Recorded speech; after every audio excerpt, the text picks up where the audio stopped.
Welcome to this series of talks that were originally presented at the study day for the exhibition, Van Gogh and the Avant-Garde, the Modern Landscape, in August 2023.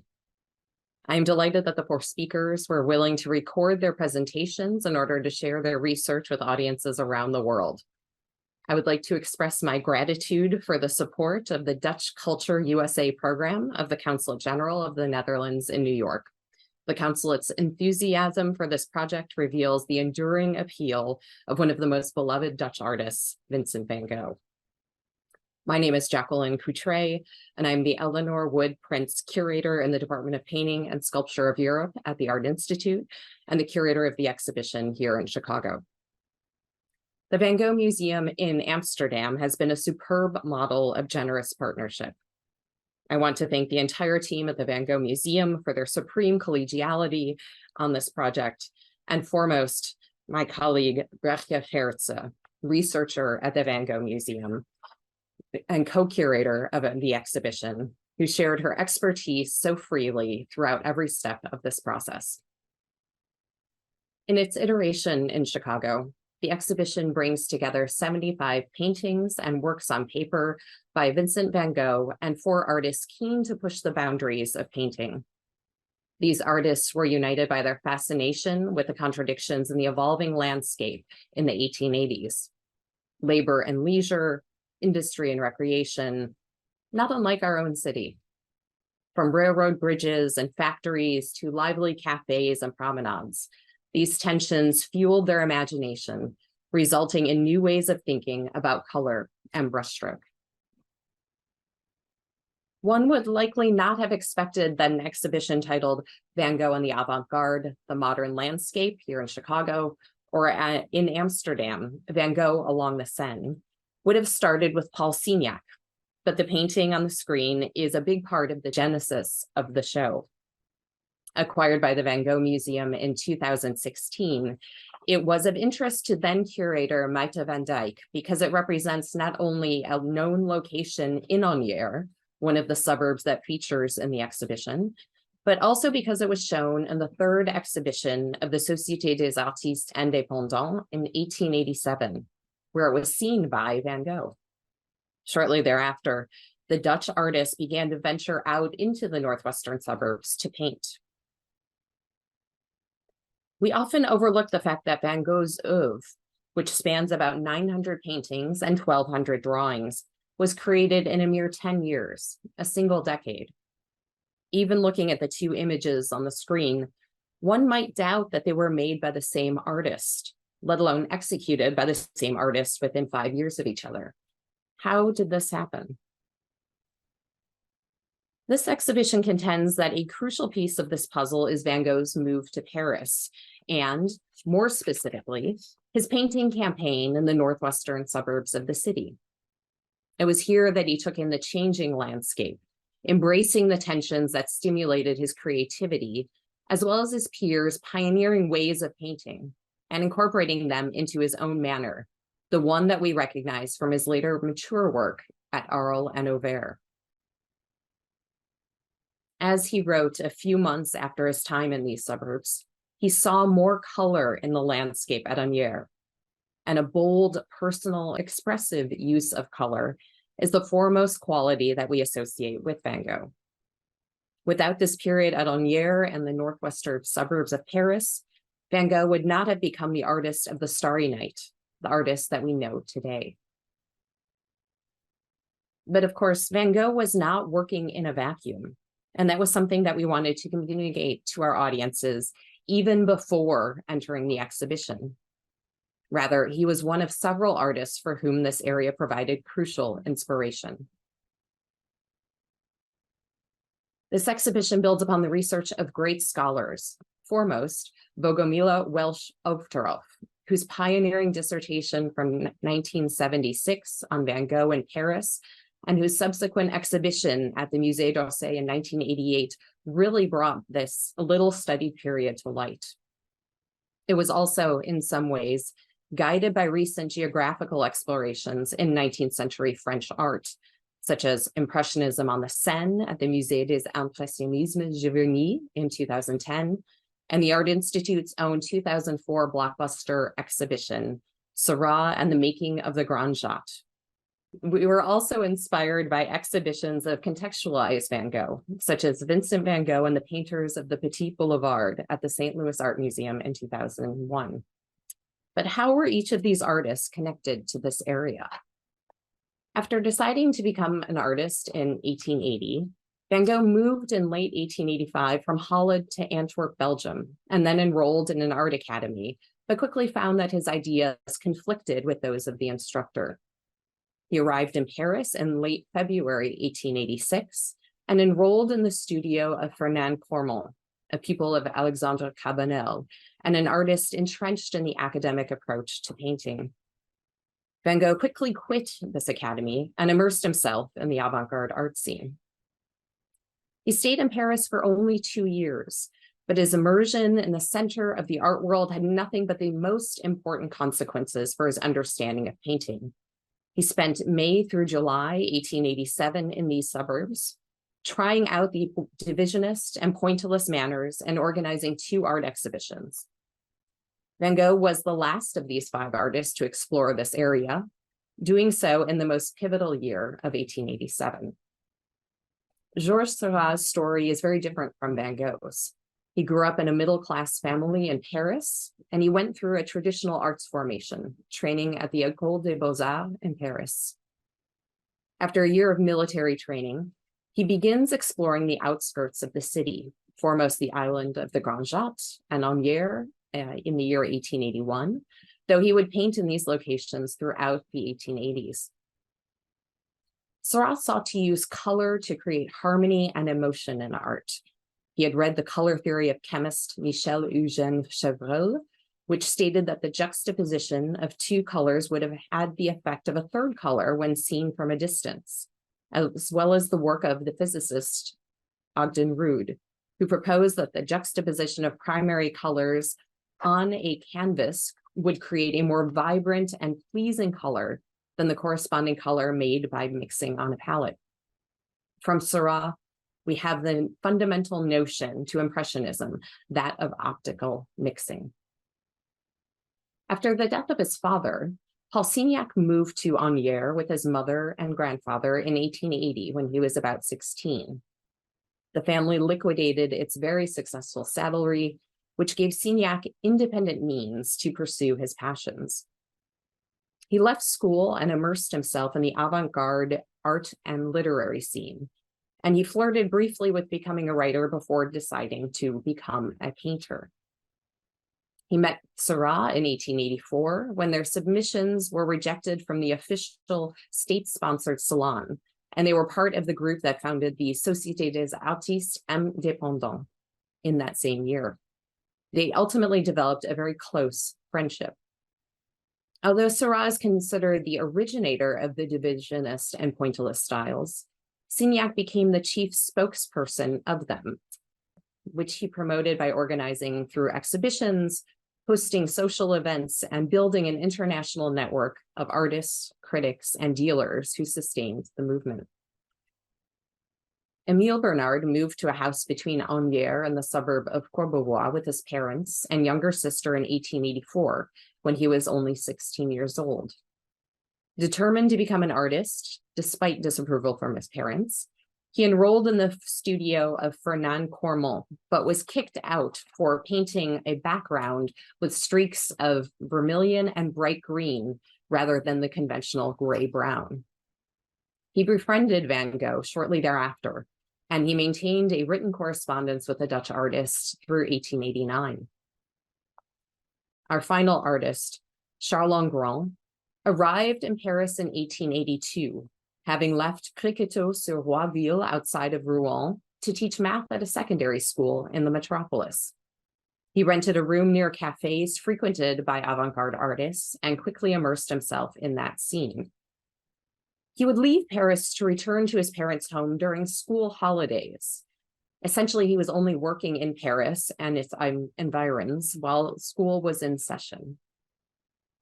Angrand didn't begin working along the banks of the Seine until 1885, 1 year after meeting Seurat, and helping him, Signac, and other artists to found the Société des Artistes Indépendants. Of course, the decade of the 1880s is not an insignificant moment in the history of France, and Paris in particular, as we will hear later. For one, Louis Napoleon Bonaparte had endeavored to transform Paris into a modern city just a few decades earlier. Its Haussmannization, as it is often called, resulted in the city that we know today. Grand boulevards with wide sidewalks radiating from central plazas, sophisticated but uniformly constructed multi-storied apartment buildings, and new green spaces in which citizens of the city could recreate. While this public works project had tremendous benefit for Paris, it drove more than 350,000 people to the suburbs due to the elimination of affordable housing. But this is also when the passenger railroad, which was established in 1837 with its first stop at Asnières, transformed the suburbs. Not only could shopkeepers and clerks live outside the city and commute in, but Parisians could take the train out to spend their leisure day of Sunday sailing, strolling, and attending balls in the suburbs. The proximity of these suburbs to the heart of the city, and Montmartre, where many of these artists lived in particular, is significant. In fact, many of these artists walked from the art hub of the city at Montmartre to the northwestern suburbs. A valuable resource throughout this project has been black and white postcards from the turn of the century. These images provide context, a lens into how these 5 artists would have experienced these sites.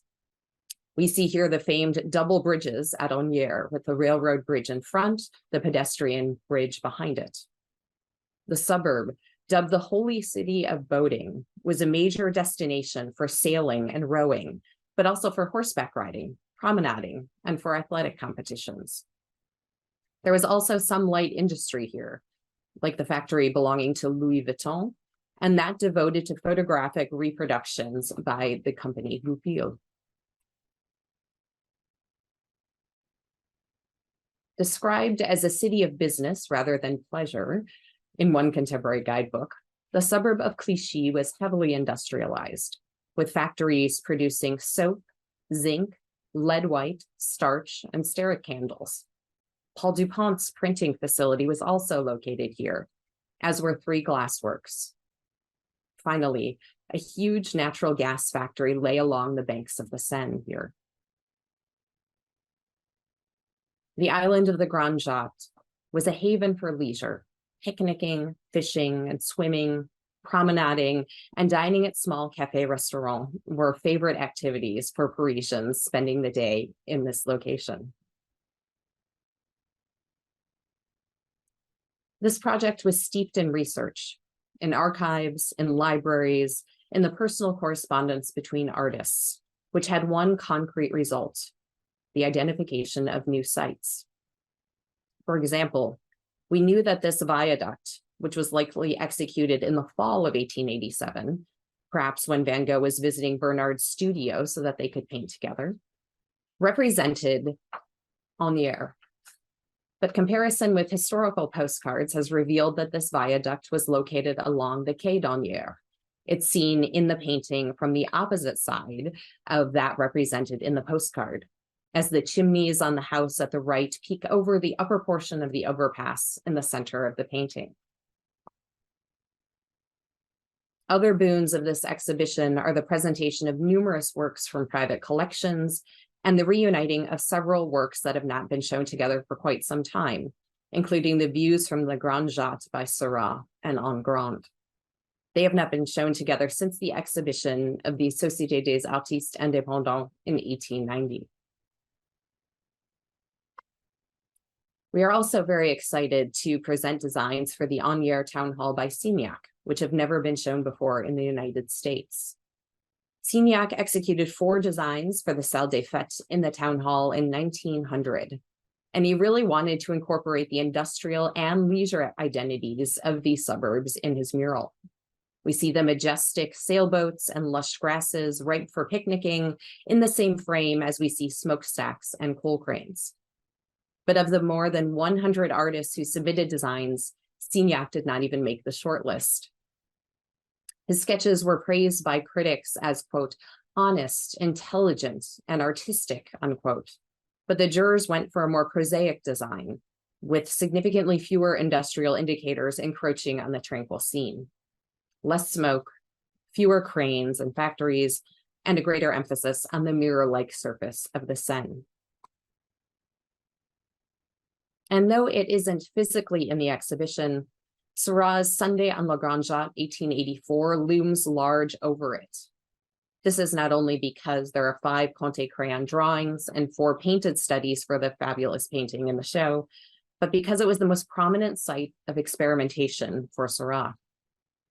He began in late fall 1885 to add dots to the surface of the canvas, which had been previously executed only partially in broken brushstrokes.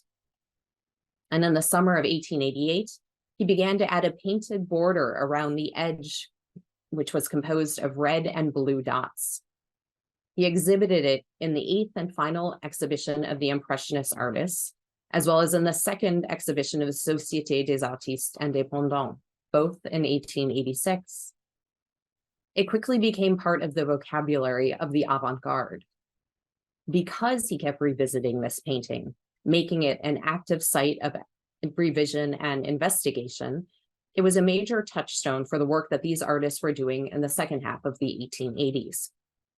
It's wonderful to have it in our permanent collection galleries, a fantastic bridge between the temporary exhibition and our collection. One of the great takeaways of this show is Van Gogh's rapid development over his 2 years in Paris, due to the experimental techniques that he encountered there, as well as the unusual sites that he chose to represent.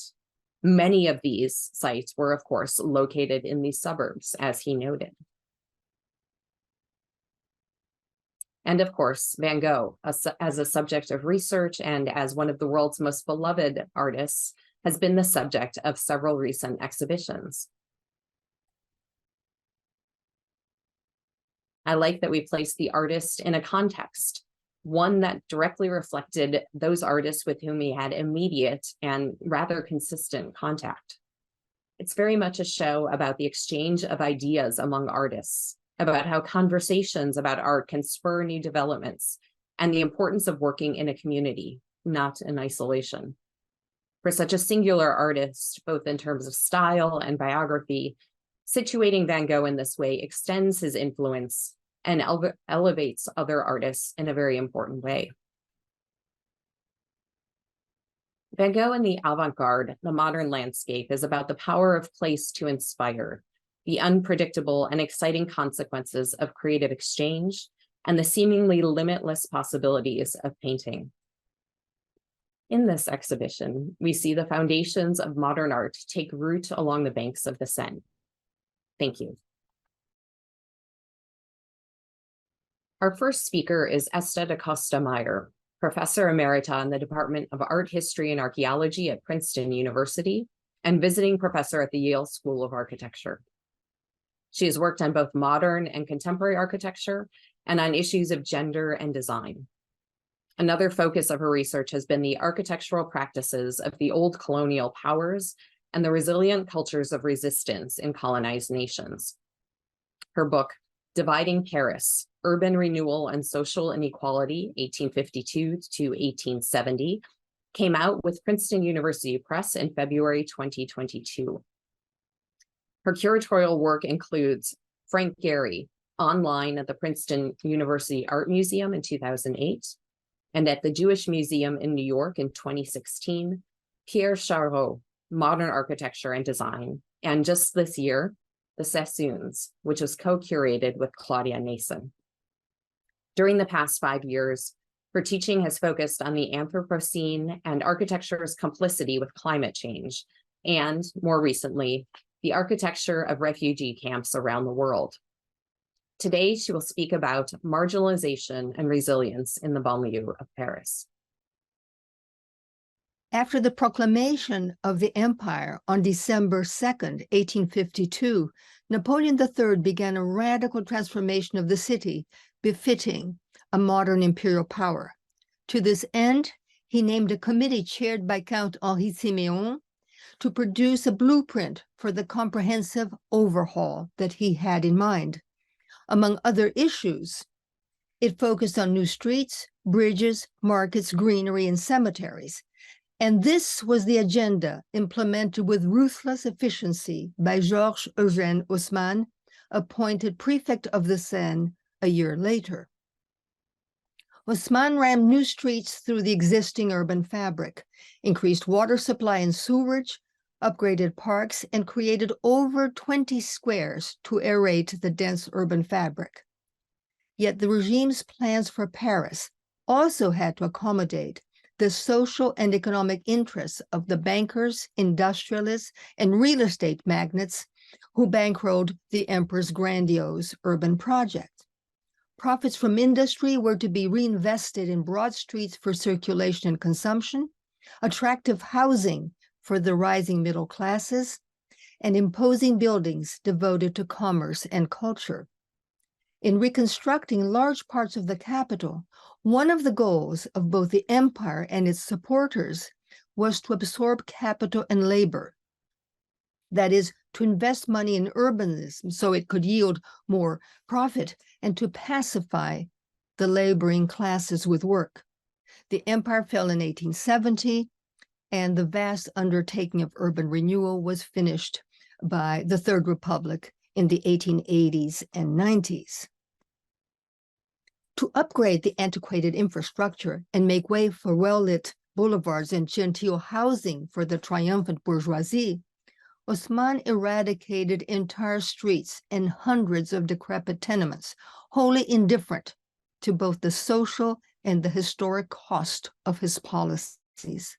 Major landmarks, old churches and chapels, palaces were razed to the ground, particularly in the Ile de la Cité, the oldest part of the city, though all areas in the center suffered.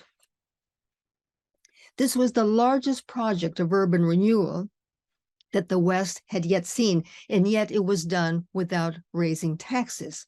So Haussmann, the municipality, would buy old decrepit buildings, tear them down, and then free entire patches of the city, create new streets, as you can see here, with broad sidewalks, trees, public lighting, benches, kiosks, and then sell the land to developers, as we would call today, to build new housing above, retail below. And so these parcels that he resold brought in enormous profits to the municipality. And yet, even this was not enough to pay for the multifaceted transformation of the capital that the empire had in mind. So in 1860, the emperor decided to annex the entire belt of villages surrounding Paris, a decision that was to radically change the makeup of the working classes in innumerable ways. Until then, that is 1860, the limits of Paris were defined by the old 18th century tax walls. So until 1860, the pink part represented the city of Paris, and the black line around that pink part was the old 18th century tax wall, punctuated by the beautiful toll booths designed by Claude Nicolas Ledoux in the 18th century. All merchandise entering Paris was taxed on entering city limits, entering those walls, that is food, wine, fuel, construction materials. Beyond the tax walls, way beyond them, rose the fortifications of Paris, built in the early 1840s. This map is from 1841. The walls were finished in 1842. So the area sandwiched between the tax walls, the yellow area that you see there, had been a boon to the working class. As goods were not taxed there, this is where workers and their families came on Sundays and holidays in search of cheap food, wine, and entertainment. Now, however, taxation was moved to the fortifications. Just when tens of thousands had lost their homes in the historic center, prices of food and fuel shot up because everything now was taxed on entering the fortifications. Annexation was in fact a brutal act of colonization that dealt a tremendous blow to the world of the workers. Workers and factory owners who lived and worked between the two walls reacted furiously. Many had no choice, but others moved homes and businesses outside the fortifications. So the northwestern faubourg, outside of the new city limits, built along the river, began to attract industry and a growing concentration of workers. Levallois, Clichy, Saint-Ouen, Saint-Denis. As Haussmann tore down hundreds of buildings in the center, workers sought refuge in the periphery, which became increasingly, though not exclusively, class-specific. Gentrification in the center, to call the process by its current name, was thus accelerated the proletarianization of the periphery. However, many workers remained in the center close to their place of work, particularly if they were single. They sought refuge in the infamous Garni collective lodgings, where they slept, often 10 or 12 to a room, saving enough money to remit home. So in the city center, human density among the poor increased dangerously. As this remarkable exhibition and its superb catalog show so vividly, the villages and fields surrounding Paris were characterized by stark contrasts: labor and leisure, fields and factories, orchards and quarries. On one hand, there were quaint villages like Auteuil, Passy, or Maison Blanche. On the other hand, there were industrialized ones like Belleville, Asnières, Clichy, Courbevoie. In fact, the villages that surrounded Paris constituted a motley mosaic of non sequiturs. The intrusion of industry into a countryside hitherto characterized by agriculture and livestock challenged traditional means of representation with its change of scale, of materials, of typologies, and of ecology, given the fumes and smokestacks of industry. Henceforth, leisure will coexist with industrial and agricultural labor in these parts. By the second half of the 19th century, large industries had established themselves in the north and northwestern outskirts of Paris. Levallois, Clichy, Saint-Ouen, Saint-Denis, serviced by an influx of workers from other provinces or other countries.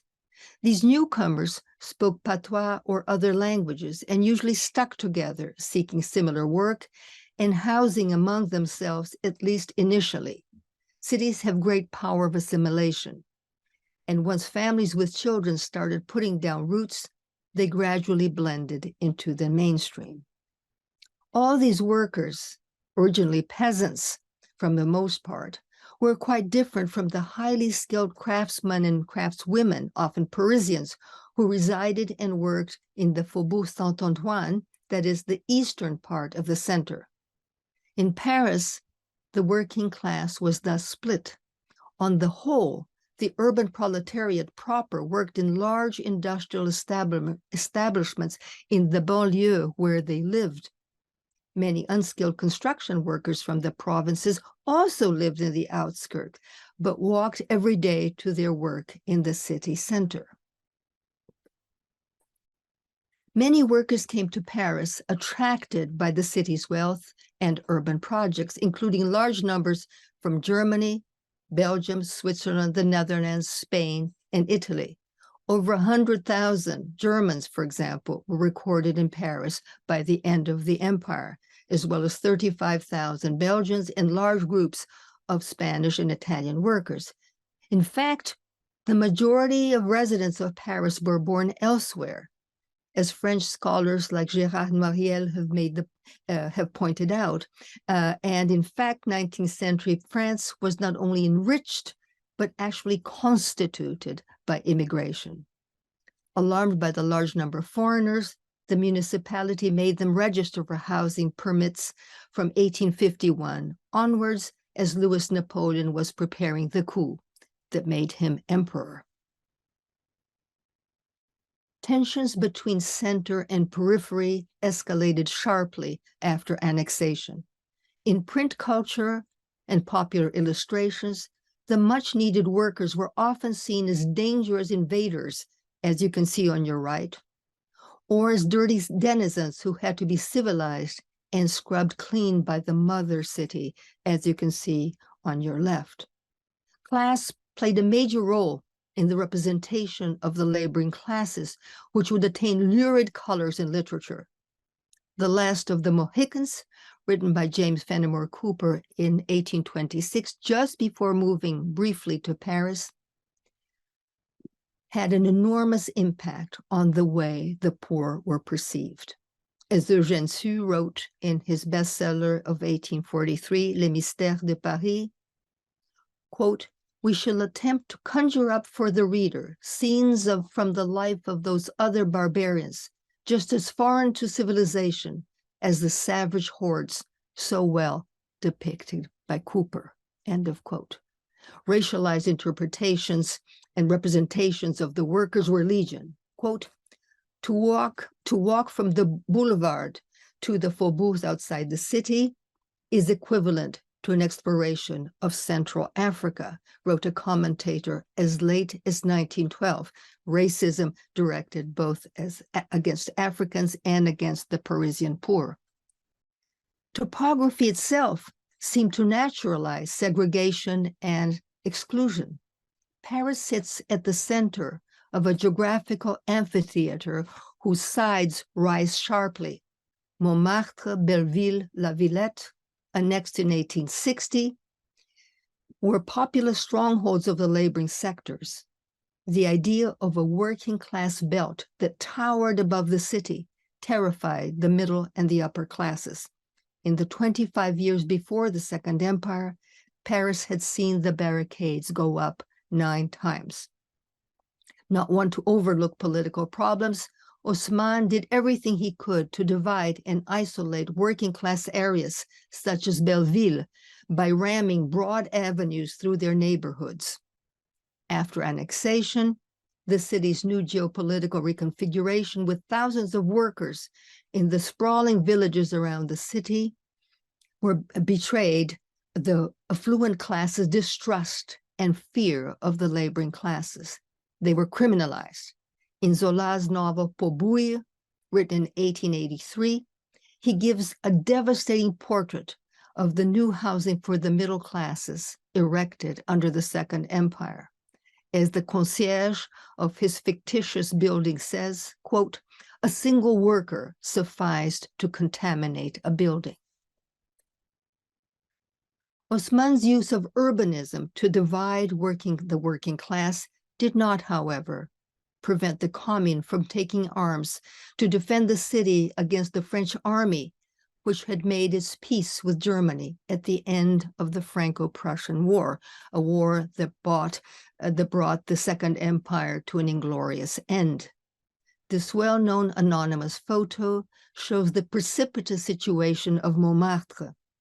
The altitude of the banlieue reinforced the fear of the belt of workers looking down on the city from the surrounding heights.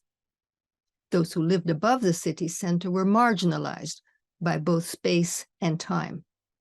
The horse-drawn omnibuses could not climb the steep inclines to reach Montmartre, Belleville, or Ménilmontant, owned by the bankers who were already proprietors of the main railway lines. Omnibus companies began working too late in the day to be of use to workers. And there was no interest in serving areas where they wouldn't reap much profit. Bus companies thus ratified the spatial division of labor, reinforcing the social cleavage already clearly marked by topography. As far as infrastructure was concerned, the post-imperial Third Republic continued the imperial class-driven policies of the Second Empire. Services were heavily subsidized in the wealthy areas of the city, particularly Western Paris. But water supply, sewerage, greenery, markets, schools, and public lighting were never distributed equitably throughout the city, nor was housing. In the banlieue, as late as the 20th century, parts of Montmartre were still served by water carriers. Markets were another problem. The marchands had to pay as much for their stalls in the outskirts as their counterparts in the city center, a cost which they passed on to their impoverished consumers. Urban governance was thus one of the many forms taken by what was a de facto class war, tax the poor who were getting nothing in return. Haussmann himself admitted that 70% of the population of Paris was poor, and about 1 million, that is about half the population, teetered close to indigence and relied on bread rations. Annexation added to these woes. The city more than doubled in size, and the population rose from roughly 1 million at the beginning of the empire to almost 2 million at its end. By 1900, it will reach 2.7 million people. While thousands worked in industry in the banlieue, thousands more streamed down from the heights every morning in search of construction work. As you can see in this illustration, they gathered in front of City Hall, waiting to be hired. At night, they trudged wearily back to the banlieue after having spent the day installing the new infrastructure of the great capital. But they took their knowledge with them as they shuttled back and forth, as well as their dreams of equal rights and their political views. In the banlieue, there was the complex interplays between place and identity, but not in the sense of a deterministic equivalence, as if the impoverished periphery produced subaltern citizens. We have to avoid seeing these two opposing areas, the opulent center and the drab underserviced periphery, in terms of a simplistic binary. The very discrimination with which the periphery was treated, the years of disinvestment and infrastructural violence contributed to class consciousness, to the capacity to organize and mobilize, and to the resilience of the inhabitants, which was evident even before the Commune. Strikes, and not only among men, became increasingly frequent, and they required considerable coordination, leadership, esprit de corps. Thanks to the expansion of the railroad, the presence of women workers in Paris rose sharply, and they showed the same determination and ability to organize for better living conditions. Women played a major role in the Commune, fighting and dying at the barricades, and often being condemned to years in prison. For decades, the periphery of Paris remained an ungainly no man's land with poor planning and improvised housing and services. But it was also a great incubator for countercultures that enabled men and women to rise above the formidable forces that opposed them. No doubt thousands succumbed to illness, death, or despair. But work in the city center, work in industry, enabled technological know-how and self-confidence. Workers like Martin Naudin, a construction worker, who lived in the banlieue, rose to become a senator under the Third Republic, as did other workers like Henri Tolin and Antime Courbon. Christophe Divrier was elected to the House of Representatives. Several other workers became respected writers, specialists on working class life. So did several former ouvrières, Jeanne de Rouen, Désirée Gay, Jeanne Bouvier, Nathalie Lemel, among many others. With its diverse inhabitants from different provinces and countries, its diverse languages and skills, its networks of sociability and solidarity, the complex and heterogeneous banlieue may well have been far more representative of the vaunted modernity of 19th century Paris than the center of the city. After all, its inhabitants faced the greatest challenges of their time and place. Thank you.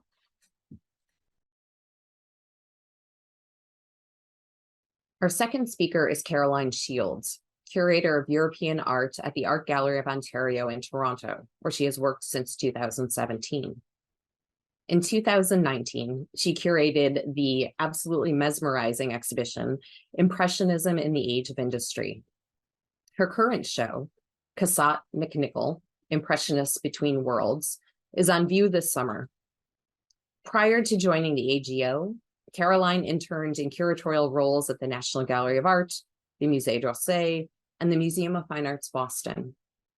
Her PhD in art history is from the University of Maryland, where her dissertation examined Paul Gauguin's still life paintings and the history of memory. Her talk today is titled Monet and the Neo-Impressionists, Modernity and Ambivalence in the Paris Suburbs. Thank you so much to the Art Institute for having me. I'm thrilled to be participating in this study day and celebration of the exhibition. My talk is titled Monet and the Neo-Impressionists, Modernity and Ambivalence in the Paris Suburbs. I think an alternate title for my talk today could have been, We Have to Talk About This Painting. There are a few reasons why. First of all, where it's set relative to the context of this exhibition, which primarily focuses on the Paris suburbs around Asnières and Clichy. This painting is situated on the Clichy side of the Seine, looking at its factories in the distance. The men unload coal from a barge to fire those factories. They're framed by the passenger bridge across the Seine, and we know from this exhibition that the railway bridge runs immediately next to that passenger bridge. Monet, of course, took the train from the Gare Saint-Lazare in Paris outbound to Argenteuil and would have crossed this railway bridge countless times. The elevated view then is likely inspired by the view outside of Monet's train window as he passed on this railway bridge and looked down over the passenger bridge. So this is where the Monet is set, and it would have been a view out his window. Unlike the artists in this show who lived in the area or walked or boated around the area of Asnières and Clichy, for Monet, this would have been a flyover town. This painting is exceptional, and it would have been seen in that way in Monet's time as well. For Monet, it's his most confrontational representation of industry and labor. It's the grittiest that he gets. It's stark, unflinching, and yet still aestheticized. Monet put it up for sale in March of 1875 when the paint must have still been wet, and it was purchased directly out of that sale. It had already changed hands by 1883 when Monet suggested to his dealer Durand Ruel that it be included in an exhibition that year, at which time Monet himself called this painting a note apart.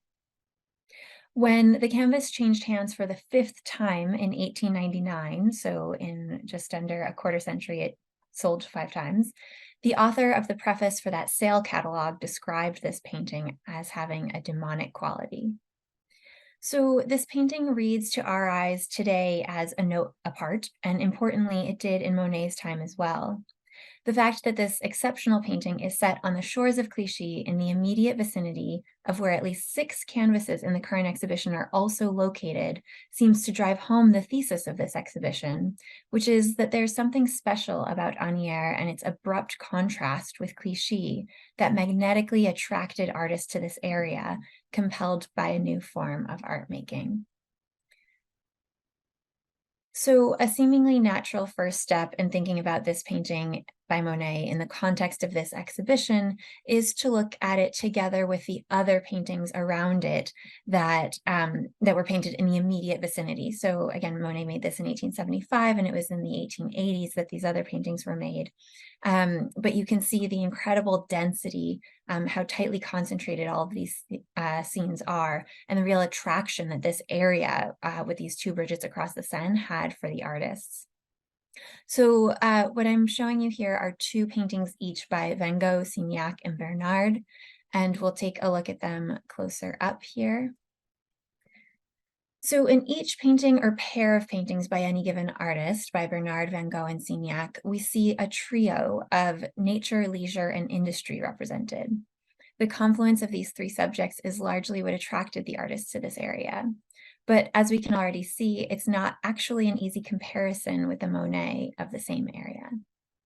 Bernard up top shows us the factories on the Clichy side, and then the leisure boats together with the train on the Asnières side. We can see a shared interest in the geometry of the bridges, and to some extent, perhaps there's a little bit of a shared mood between these. Looking at Van Gogh a bit closer, it's almost shocking to imagine that these could be the same place, but they really are. Van Gogh in this top painting is on the Anière side of the river. Actually, in both of them, he's painting from the Anière side of the river.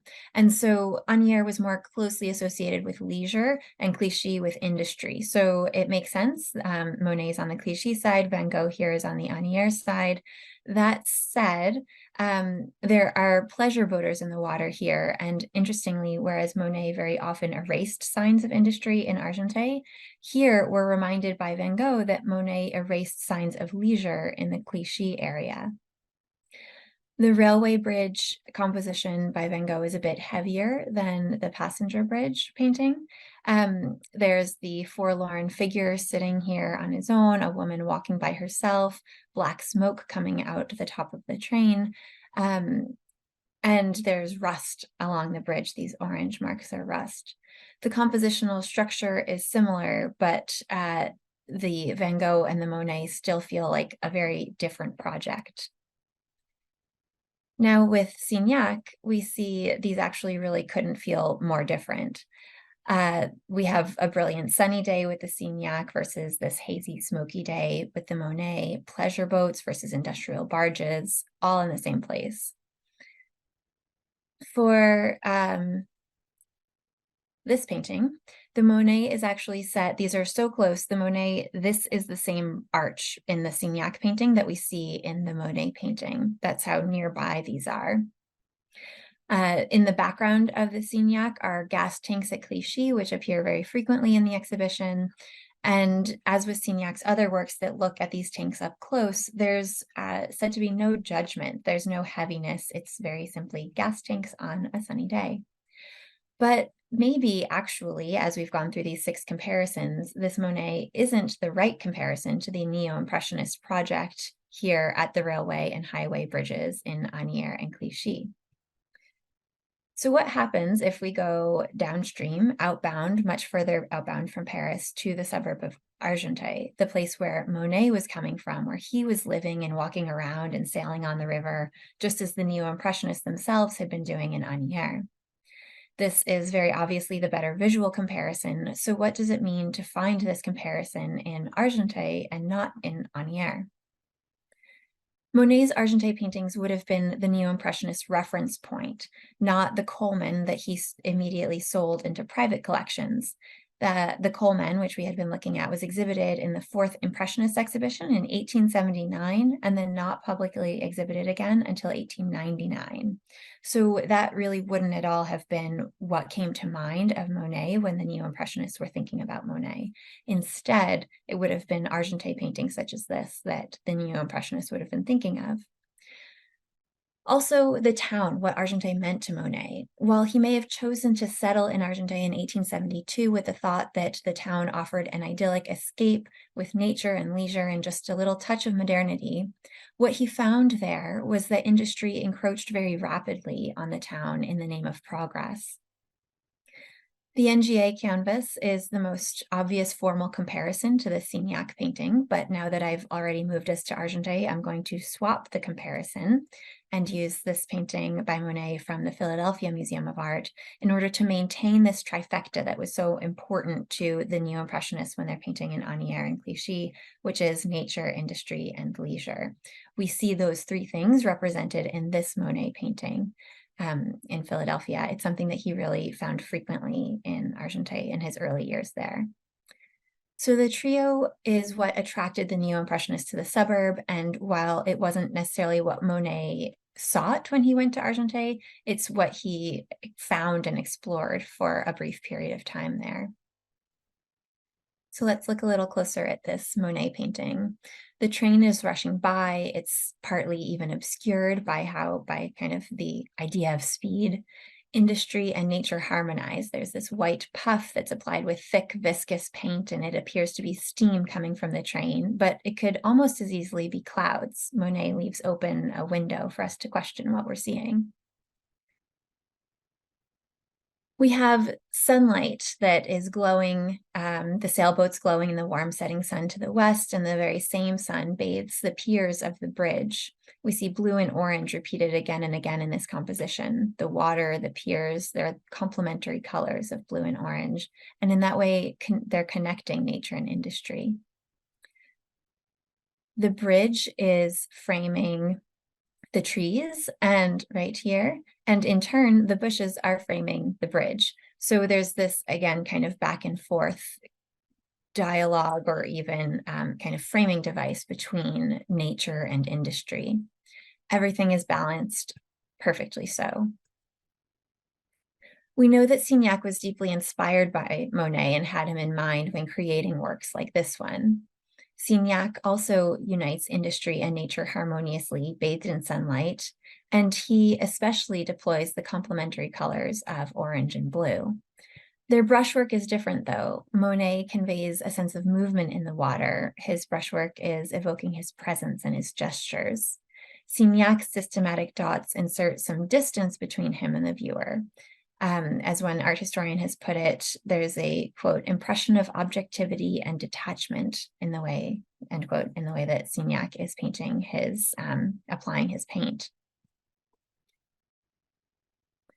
This painting is the epitome of Monet's quest to harmonize nature, industry, and leisure in Argenteuil. The triangular sailboats and the cylindrical columns create a pattern. The steam almost seamlessly blends with the clouds. Two trains pass, one is pulling into Argenteuil station and the other is pulling out, building up steam. The composition forms a zigzagging shape. The tops of the trees themselves even make a diagonal line meeting at the top of the railway bridge. Two figures behold this spectacle, inviting us in with a path laid out in front of us. And yet, we know that this shimmering, beautiful idyll was actually a fiction, even as early as 1873. The year before, Argenteuil's mayor explained, quote, "Sludge has built up all along the banks. The water for a rather long distance no longer moves. There's an accumulation of filth, dogs and cats in putrefaction," end quote. In this drive for perfection, what emerges in this painting is a balance so perfect that it feels stretched, possibly to its breaking point. The balance in this painting by Signac feels almost too perfect as well. There's leisure represented by boats on the Anières side and industry represented by the train, factories, and elevated cranes on the Clichy side. They're connected by the two interlaced bridges, and the sunshine falls on all of them equally. The cropped prow of the boat inserts a kind of "I am here" quality for the artist, while the paint is applied in systematic dots and at the same time obscures the artist's hand and his expression. Already, the dream of Argenteuil for Monet as a place where nature, leisure, and modernity could coexist peacefully was proving an impossible dream. And the water in Anières was equally, if not more, polluted, since it's where the Paris wastewater system emptied out. There's this generative tension between nature, leisure, and industry in the suburbs, and Monet and the Neo-Impressionists are trying to place them in dialogue, holding all of these pieces together at once. So what happens from there? Historians describe the experience of modernity as one of deep ambivalence, experiencing two different conflicting thoughts or feelings very strongly, but at the same time. Even if the word ambivalent wasn't yet in the vocabulary of period writers during Monet and Signac's time, period writers also described the suburbs in this way. The title of Jacquelyn's catalog essay for this exhibition encapsulates it for us. A period commentator describes the Paris suburbs as, quote, "aggressive, industrial, and bourgeois all at the same time," end quote. The ambivalence of modernity lies in that vibrating tension between exhilaration and anxiety that seeps out the edges when the drive for balance and harmony is too perfect. Historians of modernity, Min-Soo King and Amy Woodson Bolton, write, quote, "It was often precisely when artists, writers, and scientists tried to contain or represent modernity that their work exposed the fractures and fissures in representation inherent in the modern world." They go on, "Even as many of the most imaginative and courageous figures embraced the new culture of uncertainty, many betrayed their own doubts within works that sought wholeness and surety, which is some of the most convincing evidence of the nature and extremity of social change in the period." So what does it look like to represent wholeness and surety? For Monet, and maybe also for Signac, I think it looks like this. Is Signac looking for wholeness and surety in this language of aesthetic harmony? While these two paintings by Seurat actually take us a bit further upstream from the site of the two bridges in Asnières that this talk focuses upon, I just want to call attention to the resonance between these works and Monet's. They depict a harmony so perfected that it feels like it could shatter with the slightest poke. Another historian describes modernity as the simultaneity of exhilaration and anxiety about the present moment. And that also feels true here, with anxiety leaking out of these impossibly rigid forms. Returning to the painting we opened with, the excursion to Argenteuil gives us important context for the Coleman, since the railway bridges in Argenteuil were the context within which Monet made this painting of Clichy. That's what he had been painting right before he turned to paint this. And so Clichy, again, is just one stop outbound from Paris on his train ride out from Paris to Argenteuil if he was going back into the city. Also, this excursion offers us a reminder that the Monet that the Neo-Impressionists had in mind was very likely not this Monet. And thirdly, this kind of side note to Argenteuil emphasizes that Monet was very explicitly not balancing nature, leisure, and industry in this particular painting. That balance or lack of it was a choice that he and the Neo-Impressionists made. So now we're going to look really closely at this painting to get at what is happening and what do we do with this painting. First, there's no directed sunlight. The water doesn't shimmer. There aren't even shadows. All of these things are hallmarks of Monet's paintings that he leaves out here. Here are the men walking on planks upright. They're walking from shore onto the barge, not carrying coal, but carrying empty baskets on their heads. On the other hand, these men are walking from the barge onto shore, and they are hunched under the weight of their load. They're carrying the coal kind of on their necks or shoulders, and you can see how Monet has captured the response of their body to this weight.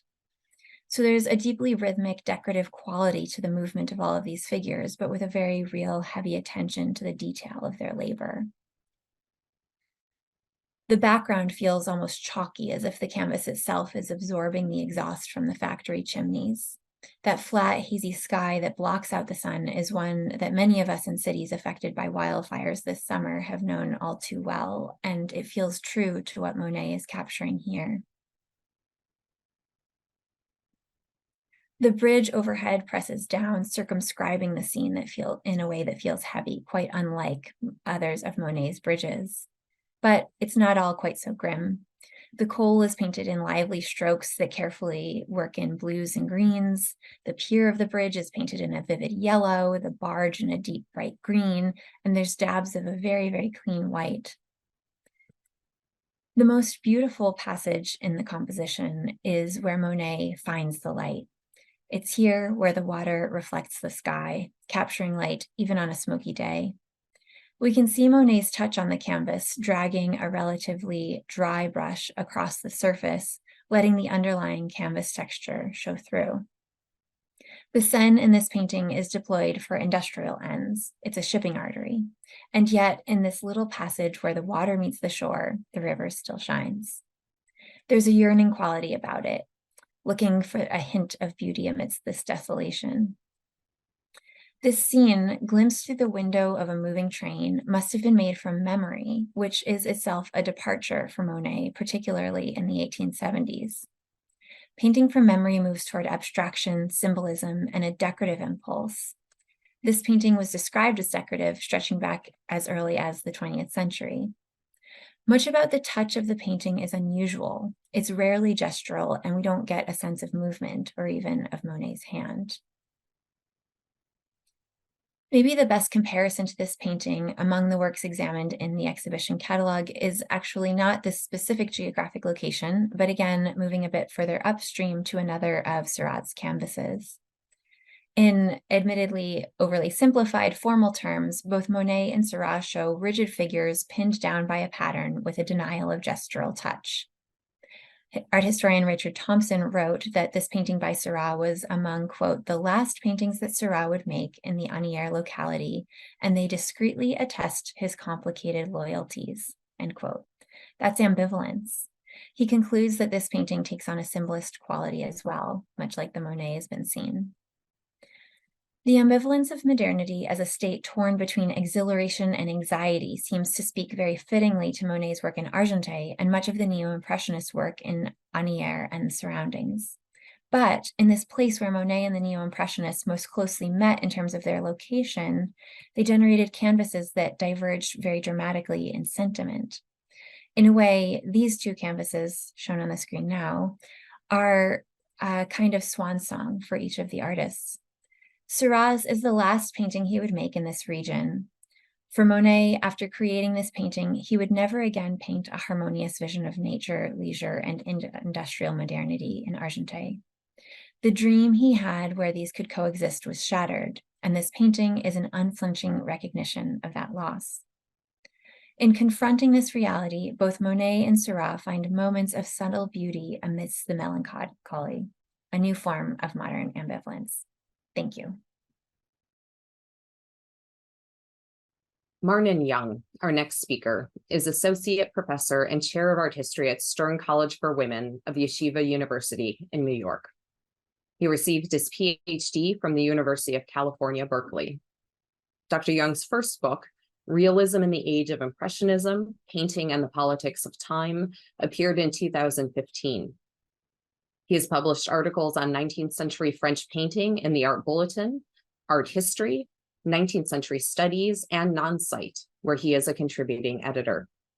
Recent work includes essays in the catalogs for the exhibitions Félix Fénéon, 1861 to 1944, and Through Vincent's Eyes, Van Gogh and His Sources.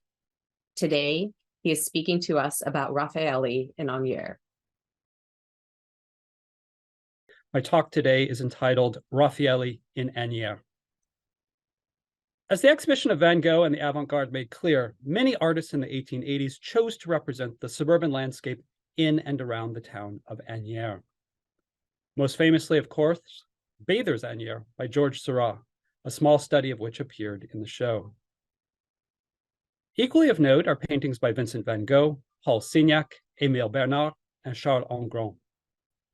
But the artist most closely associated with such depictions of the region in and around Asnières in the 1880s was not, in fact, any of these five. It was Jean-François Raffaelli. From contemporaries like Félix Fénéon to more recent writers like T.J. Clark, Raffaelli has been understood as establishing the template for all later pictorial representations of the Parisian suburbs, the so-called banlieue. Although artists of the avant-garde were forced to contend with this template throughout the 1880s, this is not to say they simply followed Raffaelli in any obvious way. Their deliberate distinction from his work was quite important in defining the accomplishment of the avant-garde. Nonetheless, an account of how Raffaelli fits into the broader history of the representation of Asnières should prove instructive for our appreciation and understanding of the region's iconographic significance. The painting known as La Gazette d'Asnières is exemplary. It is a small oil painting on panel, just a little more than a foot high. Given its date, the painting might well have appeared at the Fifth Impressionist exhibit in 1880, although the evidence is unfortunately slim. And here I would like to thank Carmen Rosenberg-Miller for her insights on the history of Raffaelli's exhibitions. In any case, a related drawing appeared in La Vie Moderne in April 1880, isolating the man on the right, who can be identified as a road sweeper or balayeur. At his side, a bearded man looks in his direction, gesturing at a newspaper from which the modern title derives. It is not at all clear that he is in fact reading La Gazette d'Asnières. Again, the title is not Raffaelli's, but the location is nonetheless unambiguous. A sign at right, for example, announces the Octroi d'Asnières. This was a customs duty to be paid upon entering the city. With the signpost in view, the rest of the landscape falls quickly into place. The two men, to say nothing of the dog, stand on the Pont de Clichy. Both the pedestrian and railroad bridges of Asnières are visible just upstream. The hill of Mont Valérien rising in the background. On the left, in the middle ground, some smokestacks of a factory can be seen in Clichy. Exactly which factory this might be is not clear at first glance, but there are only a few candidates. One thing we clearly do not see in Raffaelli's painting is the massive gas factory in Clichy, which appeared the following year just downstream from the two bridges of Asnières. The so-called usine à gaz de Clichy was one of many owned and operated by the Compagnie Parisienne d'Éclairage et de Chauffage par le Gaz. This was a monopoly formed out of the unification of 6 previously existing lighting gas companies in 1855. The function of the gas factory was to refine coal into gas. The gas would then be stored in large gasometers whose tanks rose and fell on cylindrical metal guide frames. This served to maintain pressure in the distribution network in order to transport the gas used to light the homes and streets of Paris. And here I refer you to Holly Clayson's illuminating history of the representation of artificial light in Paris. It is not clear if Raffaelli was aware of the imminent construction of the usine de gaz in 1879, but the factory became a significant part of the iconography of the area in several paintings in the exhibition in Chicago. Signac, for example, was especially drawn to them. Its absence in Raffaelli's painting would have been notable if the work was indeed shown with the Impressionists in 1880. In 1879, there were, however, several factories already in existence on the site. Most notable would be the Imprimerie, the prominent printing house of Paul Dupont, located in Clichy since 1858, here outlined in blue. 2 others are worth noting. One was the Chapad Dye Works, here in green. At the time, it was considered one of the most important dyeing factories in the world, employing some 500 workers and producing millions of meters of colored textiles every year. The other prominent factory was the Appert Glass Works, here in red. As Jacquelyn Coutré points out in the catalog of the exhibition, it had moved to Clichy in 1876, expanding to meet the demand for the production of glass for clocks and windows, and also for optical devices, laboratories, and decorative arts. Léon Appert, the head of production, was well regarded for his innovative engineering, notably the use of compressed air to blow glass, a development he shared in the pages of the widely read scientific journal La Nature in 1883. The Appert firm was also respected among artistic glass designers. In the late 1870s and early 1880s, Eugène Rousseau, a close colleague of Félix Bracquemond, designed vases in a Japanese style for production at the Appert factory. These are from the Walters in Baltimore. These 4 factories appear in the background of many artistic representations of the period. Raffaelli shows either the Dupont printing house or the Chapad Dye Works, although it is not exactly clear which one it is. The background of the bathers at Asnières, by contrast, seems to show the whole gamut. Looking closely, we can make out the 3 large smokestacks of the gas factory, and immediately behind them, the Dupont Imprimerie, or the Chapad dyeing factory, belching smoke into the air. The smaller Appert smokestacks possibly appear at far right. And as it happens, Seurat may have had personal reasons for including the Appert factory in Clichy. Léon Appert was, in fact, his brother-in-law. The painter's connection to the Appert family is, of course, well established. The family owned many of his paintings and drawings, and Léon Appert's sons are buried next to Georges Seurat in Père Lachaise Cemetery. There may even have been artistic and scientific influences at play in the relationship. Given Appert's interest in color and the decorative arts, Robert Herbert has stated that, quote, the young artist's interests were encouraged by his brother-in-law. What no one has previously noted, however, is that the painter's choice of the factories of Clichy as a motif in the background of his first major painting may have come from his connection to the Appert family. Indeed, I don't think anyone has ever noted that the Appert factory lurks somewhere in the background of the bathers. I emphasize this biographical detail to underline the fact that artists always have complex reasons for selecting such motifs. Both Raffaelli and Seurat chose the factories of Clichy as a backdrop to their paintings. Indeed, the 2 pictures function as something like inverse views of exactly the same site, to borrow a term from Michel Foucault. Raffaelli looks upstream past Clichy to Courbevoie. Seurat looks downstream past Asnières to Clichy. And though they approach this crux from very different positions, Raffaelli nevertheless precedes Seurat in ways many would have recognized at the time. Let me be clear. I am not arguing for influence here. The evidence is, to repeat, slim that Raffaelli actually exhibited this painting in the early 1880s, and there is certainly no evidence that Seurat saw it or took any interest in it. But in developing a painting of the Parisian suburbs in 1884, Seurat would not have been able to escape the association with this sort of precedence. Raffaelli's status as the painter of Asnières was well established by 1884. Any decision to paint the locale would have brought him immediately to mind. From 1879 until 1889, Raffaelli lived at 19 Rue de la Bibliothèque in Asnières. Throughout this period, his identity and significance as an artist increasingly became attached to this residence. In a widely read article in July 1880, Jules Claretie emphasized the relation between painter and place, quoting Raffaelli on the appeal of the town and its surrounding landscape. I live in Asnières, and I am attracted by the strangeness that surrounds all large cities. I have one of those brand new little cardboard houses there, surrounded by a small invalid's yard. In a corner, 2 chickens, a rooster, and 2 pigeons. In Asnières, there is the nakedness of earthen embankments, wooden shacks inhabited by extraordinary people, skinny horses, nondescript carriages, and stray dogs. I respond to all that. It answers a need I have for sorrowful charm, a love of strange silhouettes, and also a vague consciousness of high philosophy. Such declarations won him admirers in the Parisian art world, especially among art critics. They also secured his status as the painter of the edge of the city. Raffaelli's first major work representing the region around Asnières was The Return of the Ragpickers, now in the collection of Raj and Grace Dewan. It appeared at the Salon of 1879, where it sparked the interest most notably of Joris Karl Huysman. The critic's Salon review zeroed in on the artist's depiction of the gritty Parisian suburbs, praising his evocation of, quote, the sad charm of wobbly shacks, the skinny poplars showcased on the endless roads that peter out from the ramparts to the sky.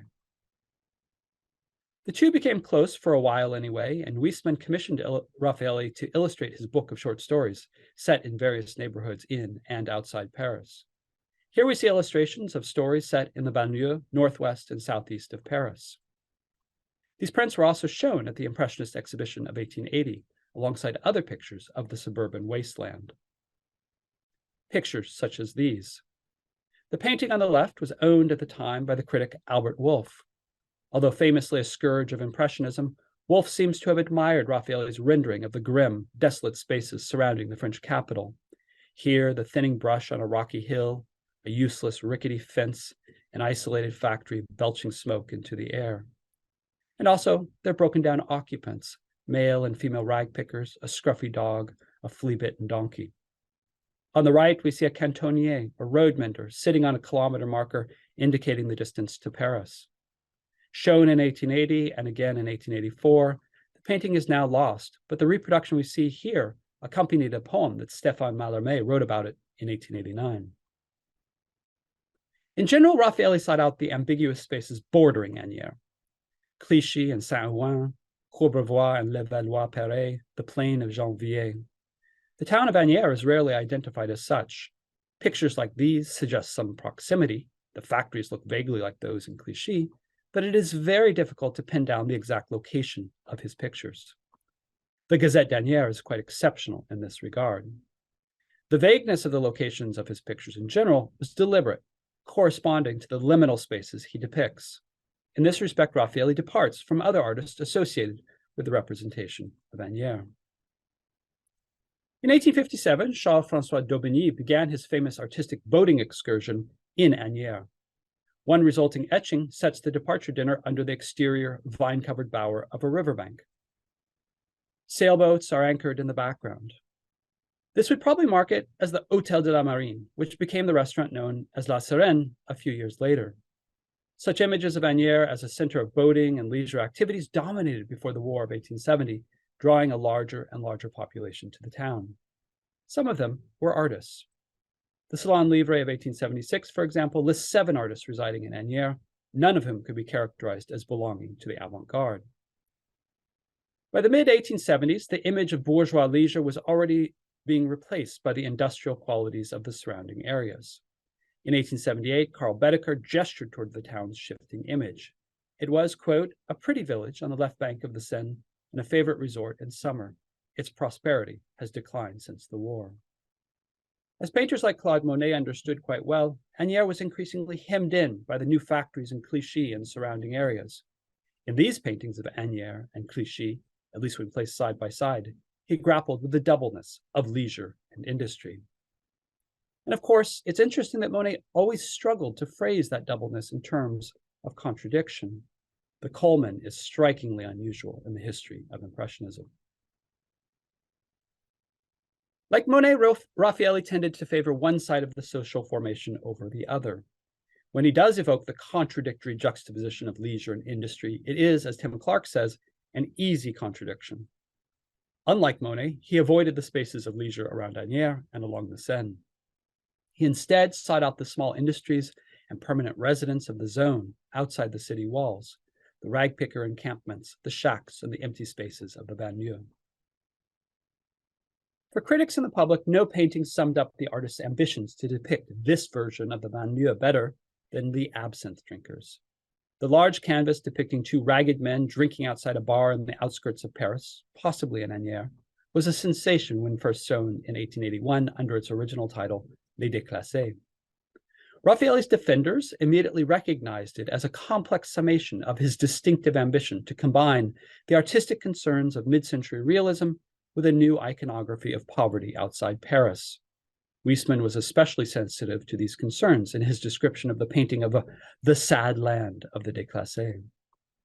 As Huysmans knew full well, the picture's mixing together of absinthe, the wastelands of the banlieue, and these downtrodden and marginalized Déclassés offered a volatile political cocktail. The two figures sit absorbed in drunken reverie, their idleness offering a charged and provocative counterpoint to the synchronization and disciplining of time under modernity. By 1881, Raffaelli had already established a reputation as the preeminent painter of the Parisian banlieue. His conception of the suburbs was run down, dirty, dangerous, but also poetic. Industry mixed with nature has its poetic side, as Champfleury once put it. Even as he articulated the first defense of neo-impressionism, Félix Fénéon acknowledged the painter's significance. He declared in October 1886 that Raffaelli had, quote, invented the suburban landscape. Fénéon never said it, but for some, the parallels between Raffaelli and Seurat were obvious at the time. I am doing a Raffaelli, apparently, Seurat wrote to Paul Signac in June 1886. This was in response to another painter's dismissive reaction to A Sunday on the Grand Jatte. The comparison rankled, but the claim clearly hit close to the bone. Signac's gas tanks at Clichy approaches a more direct emulation of Raffaelli. The high horizon and empty landscape of the foreground composition come straight from works like Terrain Vague. On the right, and awkwardly shuffling forward, is a signature Raffaelli ragpicker. In the background rise the gasometers of Clichy, also visible in Raffaelli's Déclassés, now lost but probably shown in 1881. Signac's composition seems openly to combine Raffaelli's world of the banlieue with Seurat's technique of paint application. The oddness of this juxtaposition becomes striking in a picture such as this. However much the neo-impressionists might have owed both iconography and compositional strategies to Raffaelli, the two artistic projects diverge in important ways. In a variety of paintings produced outside Paris in 1886 and 1887, Van Gogh sought more openly and explicitly to transform and to modernize Raffaelli's taxonomy of the region. In this picture, the central figure ambling past a lonely lamppost and a dilapidated fence recalls nothing so much as Raffaelli's ragpickers of the banlieue. Van Gogh never concealed his admiration for the painter of Asnières. In July 1885, he wrote an extended defense of Raffaelli in a letter to his brother Theo, in which he compared him to more academically inclined painters and went on, quote, but he who paints like Raffaelli, the ragpickers of Paris in their own quarter, has far more difficulties, and his work is more serious. Nothing seems simpler than painting peasants, ragpickers, and laborers of all kinds, but no subjects in painting are so difficult as these commonplace figures. Whatever Seurat thought of Raffaelli, Van Gogh's extensive explorations of Asnières and the banlieue in 1886 should be understood as an homage to both artists. Tellingly, when Van Gogh and Bernard had themselves photographed in Asnières, they played the role, more or less, of Raffaelli's absinthe-drinking Déclassés. The setting, however, clearly matches that of Seurat's bathers at Asnières. The factories of Clichy, the gasworks, the printing house, the dye works, the Appert glass factory tower in the background. For the artists of the Avant-Garde, Raffaelli plus Seurat equaled the modern landscape. Thank you. Our final speaker is Michelle Fakos, who teaches 19th century art history at Indiana University, Bloomington. She has written about neo-impressionism in her books, Symbolist Art in Context, which was published by the University of California Press in 2009, and An Introduction to 19th Century Art, published with Routledge in 2011. A specialist of Nordic and specifically Swedish art and culture, her first book, Nationalism and the Nordic Imagination, Swedish Art in the 1890s, which came out in 1998 with the University of California Press, received the Art and Antique Dealers of Sweden Prize. Founding editor-in-chief of the peer-reviewed journal Arts, she is co-curating, together with Patricia Behrman of Wellesley College, the exhibition Home as History, the David and Susan Werner collection of Scandinavian art, opening at the Frick Museum in Pittsburgh in fall 2024. Check out her blog, Boomer Global Nomad, at www.michellefacos.com. Her presentation today is titled Neo-Impressionism's Legacy. While engagement with the Parisian suburb of Asnières may have been restricted to a moment in time, Neo-Impressionism, a term coined by art critic Félix Fénéon in 1886, exerted a widespread and long-lasting international impact, both conceptually and methodologically. Neo-Impressionism left a legacy to which subsequent artists could refer by a simple shorthand. Pablo Picasso included it in his hand-painted 1914 Glass of Absinthe, and half a century later, Roy Lichtenstein collapsed in his own work the associations of divisionist dots with cheap, commercially produced Ben-Day dots used in the printing of early comic books. But he utilized a more labor-intensive screen printing technique. When Jacquelyn invited me to speak today, the first thought that came to mind regarding the legacy of Neo-Impressionism was paint by numbers. First marketed by the Palmer Paint Company of Detroit in 1950, the year Josef Albers initiated his Homage to the Square series, paint by number kits represented the ultimate democratization of oil painting for the insecure and impatient during an era when union membership, which shared a similar democratic egalitarian ethos, was at a historic high.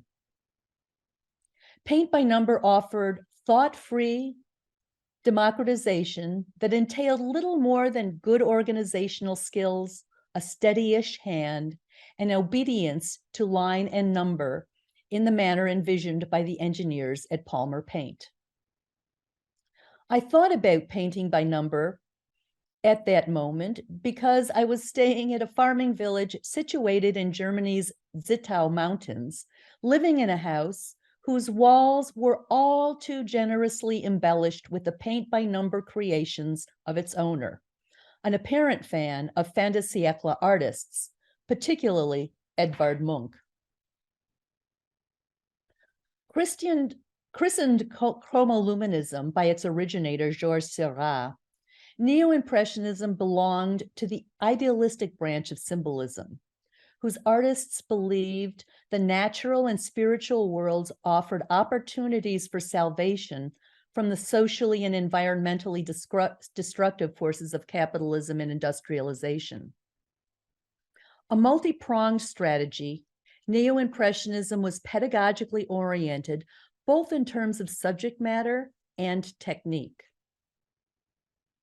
It addressed the trouble most viewers had in comprehending the singular stylistic approaches of proto-impressionist and impressionist painters like Manet, Monet, Degas, and Cézanne, a difficulty that fostered dislike and disdain.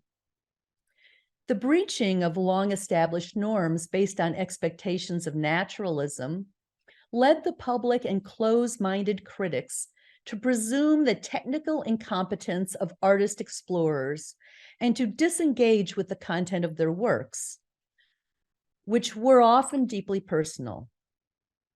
Impressionist painters were committed to depicting the truths of their widely differing individual worlds in manners each found consistent with their singular identities and that honored their particular ways of seeing and understanding their worlds.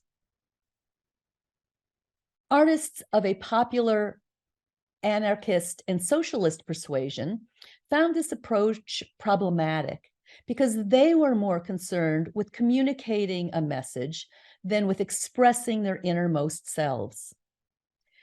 They shared the viewpoint of Edmond Picard, co-founder of the Parisian journal L'Art Moderne, that, quote, "Great art is art whose goal is humanity. It is social art," end quote. The appeal of anarchy to neo-impressionists was understandable because it purported to privilege individuals, but only to the point at which personal freedom did not negatively impact other members of society. One of anarchy's foremost promoters, the Russian Prince Peter Kropotkin, believed that people had a natural tendency to cooperate, one obstructed by social hierarchies and the struggle for survival. To him and others, socialism seemed more of an individualism suppressing mass movement, even if the Swedish feminist and socialist Ellen Key argued otherwise in her influential essay, Individualism and Socialism, Some Thoughts on the Few and the Many. It was an important work that, to my knowledge, has yet to be translated. And in it, Kay demonstrated the compatibility of these concepts, individualism and socialism, identifying with great prescience the most repressive marriage of an economic system with a political one, as capitalism and democracy. Seurat's magnificent Sunday afternoon on the island of La Grande Jatte represented the urban version of this altruistic anarchy, while Paul Signac's In the Era of Harmony, or as it was confidently subtitled, The Golden Age is not in the past, it's in the future, envisioned a pastoral version of an anarchist society that included gender equality, as symbolized by the couple at center, according to the artist. He had undoubtedly read Seurat's 1890 essay, Esthétique, which explained neo-impressionist color theory. And in his own 1899 essay, From Eugène Delacroix to Neo-Impressionism, Signac articulated his understanding of neo-impressionist principles. No earlier movement in the history of art was accompanied by such how-to guides. Their publication evidenced the attentiveness of modern artists, critics, gallerists, and audiences to new developments. Some sought to understand the rationale for new ways of envisioning the world, while others sought inspiration and new avenues for achieving their creative intentions. Certainly, the rapid international spread of neo-impressionism was due in part to these publications, as was the display of neo-impressionist works at exhibitions throughout Europe. The art and ideas of Seurat and Signac exerted a significant influence on contemporaries like Henri Matisse, who experimented with a neo-impressionist approach, stippling pure colors onto the canvas in works such as his 1904 Luxe, Calme et Volupté, a painting that followed the pastoral trajectory of Signac, as did many works by Georges Lemain, Henri Edmond Cross, and Camille Pissarro, the late 19th century's perhaps most inquisitive and experimental painter. Seurat developed a scientifically grounded divisionist technique that constructed forms from specks of purportedly pure color applied in the form of tiny circles or dashes. This procedure, in which individual colors retained their original identities and mingled in comparable scale and shape, reflected the egalitarian aspirations of both anarchism and socialism, political systems in which each individual member contributes to the larger whole according to their abilities. This painterly approach conveyed not only the idea of fundamental human equality, but also the parity between animate and inanimate objects, which are composed of the same set of elements and vibrations, just in varying proportions and frequencies, a field of unified matter, as experimental science has consistently demonstrated. The neo-impressionist technique illustrated the interconnectedness of all creation in a pantheistic fashion that evoked a major current in Romanticism that was presented in a very different naturalistic manner in works by the Swiss painter Arnold Böcklin and the Finnish painter Hugo Simberg. With the revolution roiling beneath the social surface, it seems predictable that a populist anti-imperialist artist such as Wassily Kandinsky would find the associations of democracy and equality suggested by the chromoluminous technique appropriate for his ideological position. Since the founding of St. Petersburg by Peter the Great in 1700, the Russian elite, suffering from an inferiority complex, adopted norms and values established in France as their own, to the extent that the language spoken at the Russian court was French.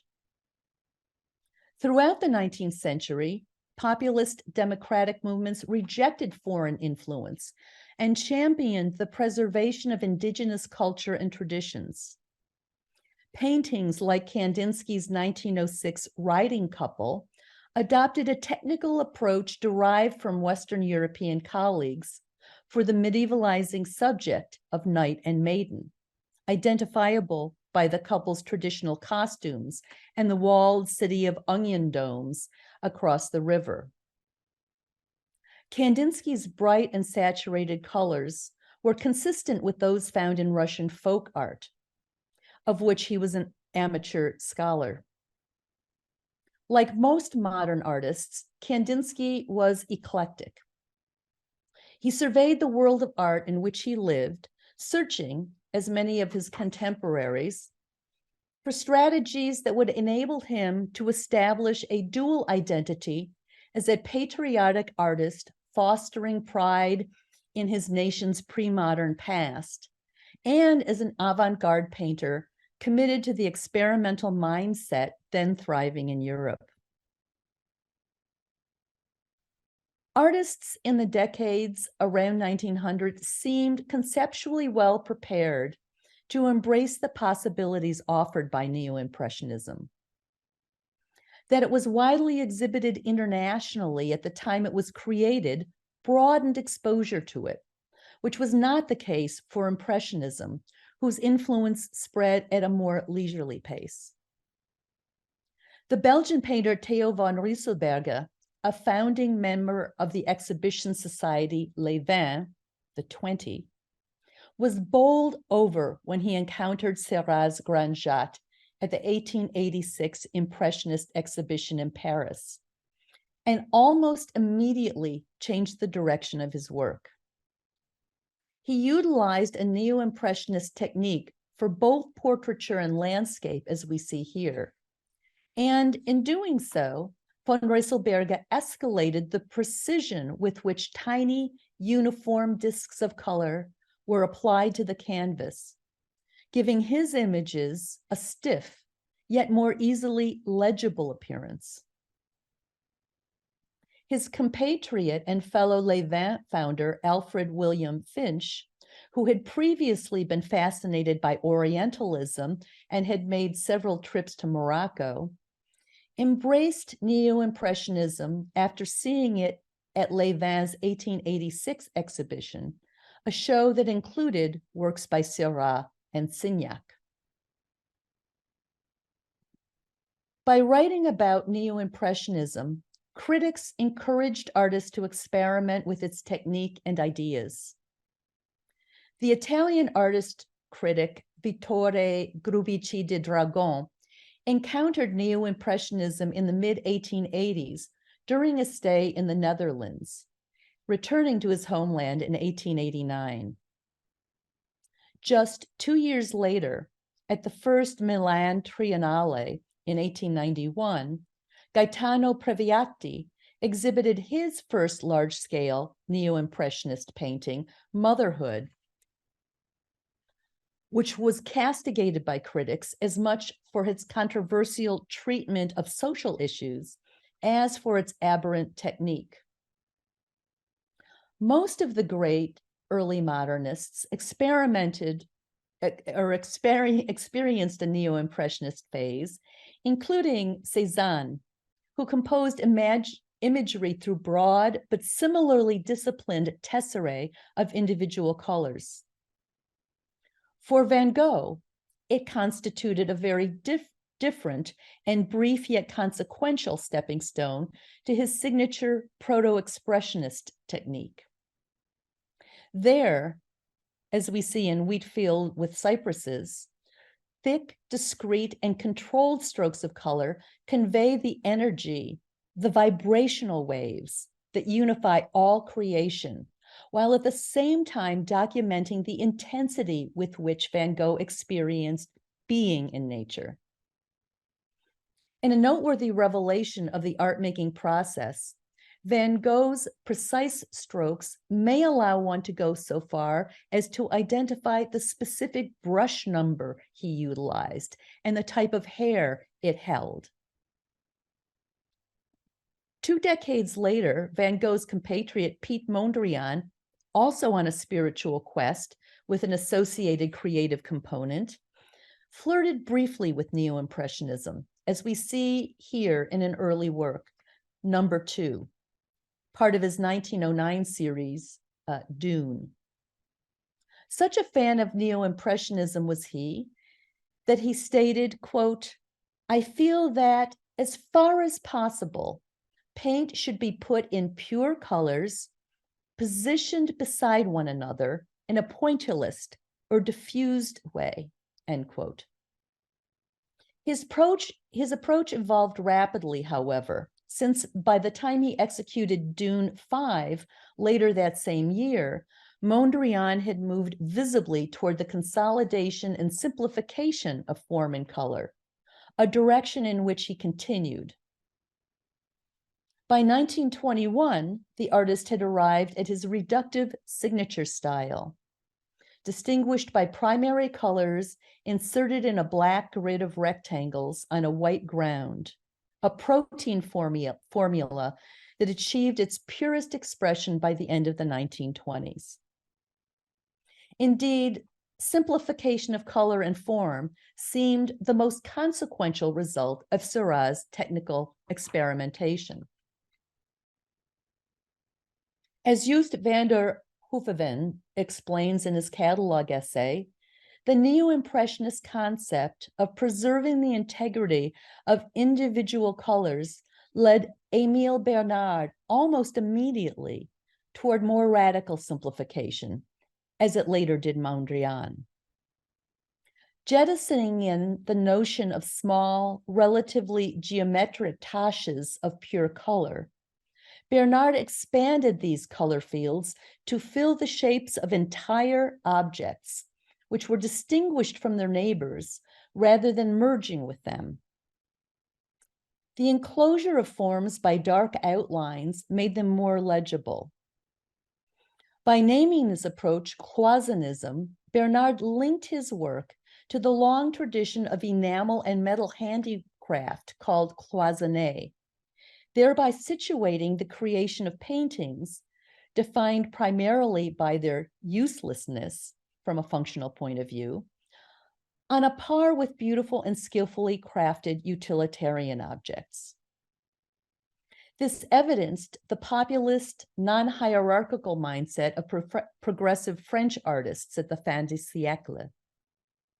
Their urge to identify with the working classes, despite pursuing careers associated with both elite leisure and near slavish employment, was evidenced by the primarily bourgeois founding members of the Impressionists, the so-called anonymous society, who considered themselves a kind of union. After all, they too worked with their hands, even if they were brought up by nannies and didn't need to earn a living. Although promising in theory, in reality, individual bits of color didn't seem to mix as anticipated in the brains of most viewers. By the 1920s, when the Soviets required inspirational images of egalitarianism and collective labor, bureaucrats understood that the elimination of neo-impressionism's fussy, time-demanding, and alienating detail communicated ideas of equality and solidarity more effectively. The reductive graphic clarity of Quasinism, with its black outlines and unmodulated colors, communicated more effectively. In the 20th century, an artist's choices as far as subject style and medium were concerned were largely determined by their preference for either self-expression or lucid communication. The culmination of the premises embedded in Neo-Impressionism might be considered to be represented by two paintings from 1963. Joseph Albers's Study for Homage to the Square and Roy Lichtenstein's Wham. As a painter and teacher of stained glass at the Bauhaus, Albers exhibited a non-hierarchical attitude toward the creation of beautiful objects. Always striving for a scientific understanding of color and spatial relationships, he continued Seurat's investigation of color theory and explained the fruits of his research in his 1963 publication, Interaction of Color, realizing finally Seurat's intentions of publishing a how-to guide for layman painters that took affect into consideration.